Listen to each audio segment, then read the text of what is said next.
Hello guys, today's question is as similar as the previous one. This is non-verbal intelligence based question. In this question, we will figure it out the exact answer fit in this section. हमने इस section के अंदर जो fit होता है हमने वो देखना है. हमारे पास चार स्टेप्स हैं. चौथे स्टेप पे हमने देखना है कि इन पांचों फिगर्स में से कौन सी यहाँ पे फिट होती है. तो देखें, अगर हम देखें यहाँ पर ये डार्क सर्कल है, ये बिल्कुल अगली पोजीशन पे आ जाता है यहाँ पर, यहाँ इस दूसरी पोजीशन पे. तो अगर हम अगली फिगर देखते हैं तो ये बिल्कुल आगे चला जाता है. यहाँ पर देखें, यहाँ था, यहाँ से यहाँ गया, यहाँ से यहाँ गया. अब यहाँ पे ऐसी फिगर होगी कि जो इस पोजीशन पे ये ब्लैक सर्कल आएगा. तो यहाँ देखें कौन सा ऐसी फिगर है जो यहाँ पे फिफ्थ पोजीशन पे डार्क सर्कल आया हुआ है.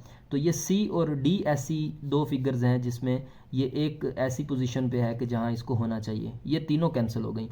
अगर हम देखते हैं कि इन दोनों में से फिर कौन सी है अगले वाली, तो हम इन दो वाइट सर्कल्स को देखते हैं कि इनकी पोजीशन कैसे चेंज हो रही है.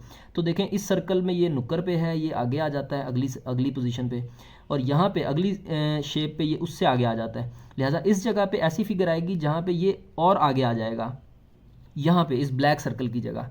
तो ऑलरेडी ब्लैक सर्कल इस तीसरी जगह पे है, तो ये यहाँ पे आया हुआ है. इस फिगर में ये यहाँ पे नहीं है बल्कि इससे नीचे है. तो यहीं से हमें पता चलता है कि सी जो है वो ऑड वन आउट है, या ऐसी फिगर है जो यहाँ पे सीक्वेंस के साथ यहाँ पे सिलेक्ट होगी. अब हम अगला क्वेश्चन देखते हैं जिसमें एक एज अ प्रैक्टिस क्वेश्चन आएगा.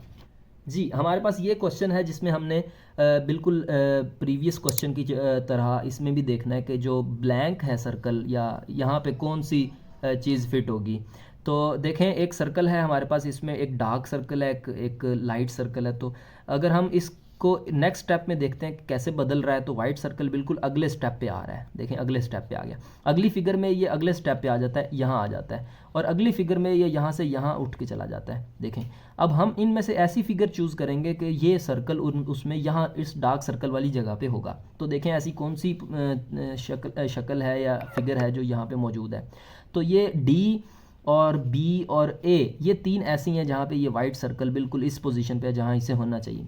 अब हम इस तीनों में से कौन सी फिट है वो देखने के लिए हम जज करेंगे डार्क सर्कल को कि वो कैसे मूव कर रहा है.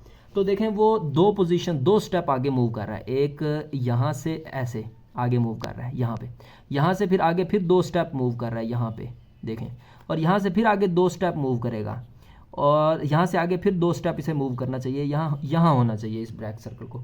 तो ये वो फिगर है जहाँ ये वो फिगर है.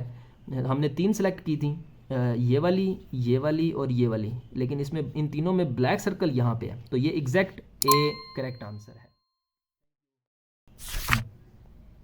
जी, एज अ प्रैक्टिस क्वेश्चन हमारा नेक्स्ट क्वेश्चन है जिसमें हमने बिल्कुल प्रीवियस क्वेश्चन की जगह देखना है कि ये जो ब्लैंक सर्कल है यहाँ पे कौन सी फिगर फिट होगी. यहाँ ए बी सी डी और ई फिगर 5 दी हुई हैं, इनमें से कौन सी ऐसी है जो यहाँ पे फिट होगी. आप देखें, मैं आपको बताता हूँ कि यहाँ से हम देखेंगे कि नेक्स्ट और इसी तरतीब से नेक्स्ट यहाँ पे आएगी. तो हम ये तरतीब इन तीनों की देखेंगे, चौथी इसी तरतीब से यहाँ पे फिट होगी. तो देखें, हमारे पास ये क्रॉस है बिल्कुल इसी तरह, और यहाँ पे हमारे पास दो लाइनें हैं, एक बिल्कुल ज़्यादा मोटे वाली है और एक बारीक लाइन है. देखें, ये ज़रा यहाँ पे मोटी है और ये बारीक लाइन है, और एक ये वाली लाइन है. देखें, एक ये वाली लाइन है, दो लाइनें ये वाली हैं. तो यहाँ ये ऐसे बिल्कुल टिल्ट किया इसने राइट साइड पे, तो ये मूव कर गया है. यानी ये दो लाइनें यहाँ पे आ गई हैं और ये लाइन बिल्कुल हॉरिजॉन्टली आ गई है. नेक्स्ट स्टेप पे फिर ये टिल्ट किया इसने राइट साइड पे, यानी ऐसे था तो ये मूव कर गया ऐसे, और अगले स्टेप में फिर ये मूव कर गया ऐसे. देखिए, ये यहाँ पे खड़ी लाइन है, ये ऐसे राइट साइड पे मूव किया तो ये सेकंड स्टेप पे ये नीचे हॉरिजॉन्टली हो गई है, और नेक्स्ट स्टेप में ये फिर इस तरह हो गई है. तो राइट साइड पे ये टिल्ट कर रही है. तो यहाँ पे जो आएगी वो बिल्कुल इसी तरह की होगी जो ये यहाँ हॉरिजॉन्टली होगी लेकिन ऊपर होगी. तो देखें, ऊपर वाली ये दो फिगर्स हैं, एक ये और एक ये. अब इन दोनों में हमें एग्जैक्ट कौन सी है वो देखनी है. तो वो हम देखते हैं इन दोनों में फ़र्क क्या है. एक तो राइट साइड पे ये जो मोटे वाली लाइन है वो यहाँ आ रही है, और ये लेफ़्ट साइड पे आ रही है. तो एग्जैक्ट कौन सी है वो देखें. तो ये ऊपर है मोटे वाली, तो ये अब हम इसे देखते हैं. तो ये पहली फिगर में ये इस तरह है, नेक्स्ट फिगर में ये इस तरह आ जाती है, तो ये जो मोटी लाइन है वो लेफ़्ट साइड पे है, अगली नीचे आ जाती है, ये अगली तरफ ये बिल्कुल लेफ़्ट साइड पे होगी, यानी ये वाली। तो बी एक करेक्ट आंसर है। Thank you. अभी हम नेक्स्ट क्वेश्चन देखते हैं एज अ प्रैक्टिस क्वेश्चन।